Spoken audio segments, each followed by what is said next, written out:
I've stated several times in this house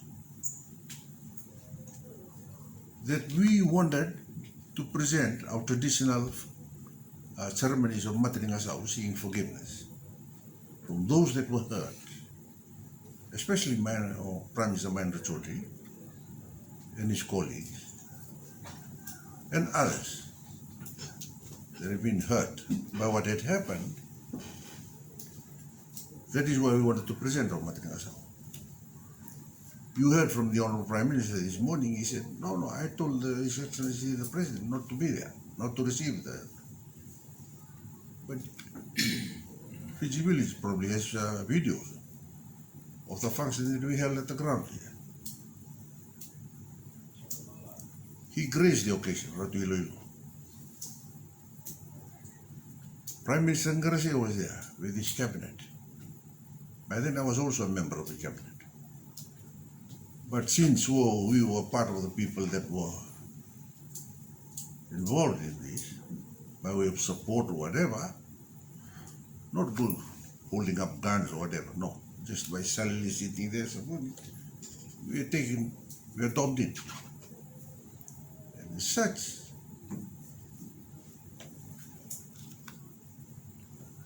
the ceremonies that was done here, it also had the presence of Ratu Naiqama. And then His Excellency, the President, received the wills to that we presented. So in the Fijian tradition and custom, that's it. And I was just bringing that as an example. If the former president was able to do that and achieve and receive us, I'm urging government, not that I'm forcing government or not, I'm only urging government on this plea. Please, think about us. Think about the poor people in there. They've served their time. And one of your fellow journalists asked me at the door here, are you saying that George Speight has really changed? Well, I'll raise another question to you. Have you been in prison? No. Okay, why I'm raising that question is this. When the day you enter prison, all your rights are gone. Whether you're a high chief or a commander or whatever, all your rights are gone. You have to follow the strict rules of the prison. And who doesn't change? When you're told to run, you run. Run to get your food, run back. In some of the prisons, they run